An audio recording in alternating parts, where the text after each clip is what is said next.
வணக்கம். நான் கிருஷ்ணமூர்த்தி. பொன்னியின் செல்வனின் வாசகர்களுக்கு என் வணக்கம். உங்களை 1000 ஆண்டுகள் பின்னுக்கு அழைத்துச் செல்லப் போகிறேன். அது எப்படி சாத்தியம் என்று நீங்கள் எண்ணலாம்.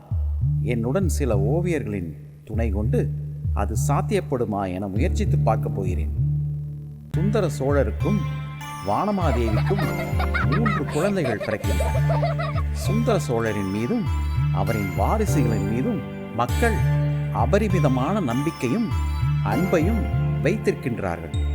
ஒரு நாள் திடீரென்று சுந்தர சோழ மகாராஜாவுக்கு உடல்நலக் குறைவு ஏற்படுகிறது.